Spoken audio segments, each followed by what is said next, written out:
CM Punk, salah seorang wrestler paling kontroversi dalam dunia gusti profesional. Dia selalu berusaha memberi impak yang besar walau di mana pun dia berkarya.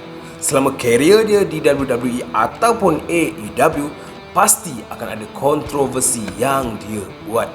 Sempat berhenti lebih kurang dalam 7 tahun dalam dunia gusti.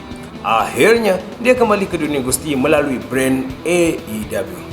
So, untuk video kali ini, saya nak mengajak korang untuk imbau kembali karier CM Punk dalam dunia gusti.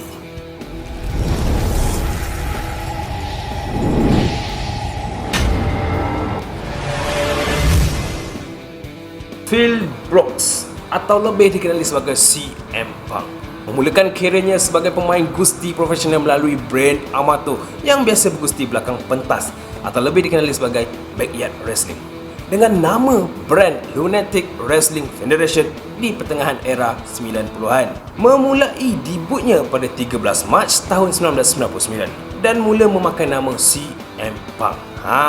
CM membawa maksud chick magnet ataupun pemikat wanita. Nama CM awalnya kerana dia bergabung dalam tag team dengan kumpulannya bernama The Chick Magnet bersama sahabatnya CM Venom. Tidak seperti CM Venom, CM Punk serius untuk menjadi ahli gusti. Akhirnya, CM Punk keluar dari kumpulan tersebut dan masuk ke kelab gusti di Chicago. Dipendekkan cerita, pada tahun 2002, CM Punk menjadi juara International Wrestling Cartel. Kemudian, dia bergabung dengan IWA, Independent Wrestling Association, untuk kawasan Mid-South. Dia sempat bergusti dengan Eddie Guerrero semasa aktif di IWA. Kerana kemampuan gusti yang memukau, dia dijemput untuk bergabung ke Ring of Honor dan debutnya tepat di event All Star Extravaganza pada November tahun 2002. Dia terlibat dalam sebuah match yang dimenangi oleh Bryan Danielson. Tepat 12 Mei 2005, CM Punk dipanggil ke WWE untuk try out menentang Val Venis. Match ini juga disiarkan di Sunday Night Heat. Perlawanan kali ini adalah debutnya di dalam WWE meskipun belum berada dalam kontrak. Dalam fight tersebut, CM Punk menunjukkan auranya sebagai ahli gusti sehingga Val Venis bertepuk tangan dan bersalaman dengan CM Punk tanda respect bagi pendatang baru. Dan tanpa diduga, saat Val Venis sedang asyik bertepuk tangan, CM Punk menyerang kaki Val Venis dari belakang. Inilah CM Punk yang sebenar. Di akhir perlawanan, meskipun CM Punk kalah, akan tetapi gaya pertarungan CM Punk cukup membuat pihak WWE tertarik sehingga menawarkan kontrak. Dan kontrak tersebut diterima oleh CM Punk. Walaupun sudah menerima kontrak dari WWE, tak bermaksud dia berakhir di Ring of Honor. Bahkan, dia berjaya memenangi Ring of Honor World Championship. Setelah itu, berlakulah satu kisah yang besar yang diberi nama Summer of Punk. Di dalam kisah tersebut mengatakan bahawa CM Punk telah mengancam semua ahli gusti Ring of Honor untuk membawa title Ring of Honor World Championship ke WWE. Akan tetapi berlaku sebuah deal untuk CM Punk mempertaruhkan title Ring of Honor World Championship dan akhirnya CM Punk pun kalah. CM Punk bersama Ring of Honor dari tahun 2002 hingga tahun 2005. CM Punk juga pernah bergusti di dalam TNA dari tahun 2003 hingga 2004. September 2005, CM Punk rasmi ke WWE dalam acara development ataupun perkembangan OVW. Debutnya dalam TV OVW, dia menentang Danny Inverno. Dan di dalam pertarungan tersebut, CM Punk mengalami beberapa cedera. Meskipun begitu, CM Punk berjaya menghabiskan perlawanan tersebut. CM Punk memenangkan OVW TV Champion pada bulan November. Kemudian, dia memenangkan Heavyweight Champion dan sempat mempertahankannya ketika melawan The Miz. CM Punk terus bersama OVW sehingga brand tersebut tamat kontrak. So, pada 24 Julai 2006, CM Punk memulakan debutnya di ECW versi WWE. Ia adalah debut promo di ECW dan menjelaskan gaya hidup anti-drug.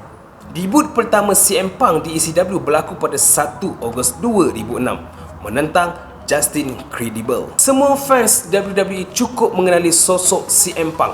hampir semua sudah menantikan kehadirannya. Debut kali ini cukup manis kerana berakhir dengan kemenangan. Kemudian CM Punk terus bersinar di ECW. Perlawanan terbesar CM Punk berlaku di Survival Series. Dia bergabung sama DX dan juga Hardy Boys sebagai tim di match tradisional Survival Series 5-on-5 Elimination Match. Kemudian CM Punk giat aktif di dalam ECW sehingga memenangkan ECW World Champion setelah mengalahkan John Morrison. Setelah kehilangan title tersebut, CM Punk pun join Money in the Bank ladder match di WrestleMania tahun 2008. Dan tak disangka-sangka, CM Punk berjaya memenangkan belt tersebut. Beberapa bulan kemudian, CM Punk dimasukkan ke Monday Night Raw dalam event draft pada 23 Julai 2008. Pada malam pertama CM Punk dalam Monday Night Raw, dia datang bersama belt yang dimenanginya. Kemudian terus cash in bagnya kepada Edge. CM Punk berjaya mendapatkan World Heavyweight title pada malam tersebut. Kemudian, CM Punk telah pun berada di top tier. Dia selalu berhadapan dengan lawan-lawan yang hebat seperti Batista, JBL dan Randy Orton. Sayangnya, dia terpaksa melepaskan gelar juaranya dalam sebuah storyline. Dia diancam oleh Randy Orton. CM Punk melepaskan titlenya tanpa bertanding. CM Punk sempat tag team bersama Kofi Kingston dan meraih gelar juara. Dan CM Punk juga sempat memenangkan Intercontinental Championship. Seterusnya, di WrestleMania sekali lagi dia berjaya mendapatkan title Money in the Bank. Dan kemudian dia berpindah ke brand SmackDown. Dan sekali lagi dia catch in dan berjaya mendapatkan title World Champion setelah berjaya pin Jeff Hardy. Pada tahun 2009, CM Punk terlibat banyak kontroversi yang agak sensitif. CM Punk membentuk geng yang mengajarkan hidup tanpa drug dan alkohol. Pada akhir tahun 2010, CM Punk memimpin kumpulan baru yang bernama The New Nexus. Akan tetapi kumpulan tersebut tak kekal lama kerana Randy Orton membantai semua ahli kumpulan tersebut. Tahun 2011 merupakan kemuncak tertinggi pencapaian CM Punk. Dia memulakan storyline besar dengan John Cena, Vince McMahon dan Triple H. Story ini seolah-olah mengulang semula konsep Summer of Punk semasa di Ring of Honor. Rekod CM Punk memegang title champion selama 434 hari. Ini adalah rekod paling lama ketika itu. Dan akhirnya title tersebut berakhir setelah The Rock berjaya merampasnya. Kemudian ada pula storyline CM Punk menentang Undertaker menuju WrestleMania 29. Dan juga storyline tentang pengkhianatan Paul Heyman berlanjutan ke pertandingan CM Punk vs Lesnar di SummerSlam tahun 2013. Dan akhirnya CM Punk mengundurkan diri di WWE dan dunia gusti pada tahun 2014. Banyak gosip mengatakan alasan kenapa dia berhenti. Katanya kerana layanan Vince McMahon kepadanya. Dan juga kerana dia akan menentang Triple H pada WrestleMania 30. Akan tetapi, walaupun sudah berhenti, nama CM Punk terus dilaungkan di dalam acara WWE. Lebih-lebih lagi, bila WWE mengadakan match dan juga segmen yang tidak disukai penonton. Menjerit nama CM Punk seolah-olah tanda protes daripada penonton. Hidup CM Punk berbeza selepas menamatkan karier sebagai ahli gusti. CM Punk sempat membuat komik serta sempat berlakon.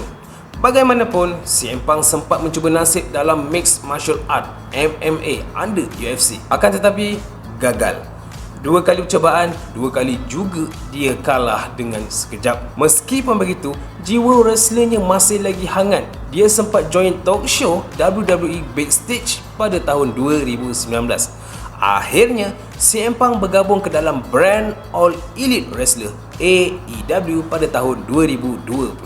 Debut pertamanya di AEW adalah dalam event AEW Rampage The First Dance. Malam itu menjadi malam yang dinanti-nantikan oleh peminat-peminat CM Punk. Dia aktif kembali dalam dunia gusti dan menjadi juara AEW. Sememangnya CM Punk layak diakui bahawa mempunyai nama yang besar dan memberi impak yang besar dalam dunia gusti profesional. Dan baru-baru ini CM Punk sekali lagi membuat kejutan dalam dunia gusti profesional. dia membuat kemunculannya di dalam WWE. Adakah ini pertanda CM Punk akan kembali ke dunia gusti, lebih-lebih lagi brand WWE?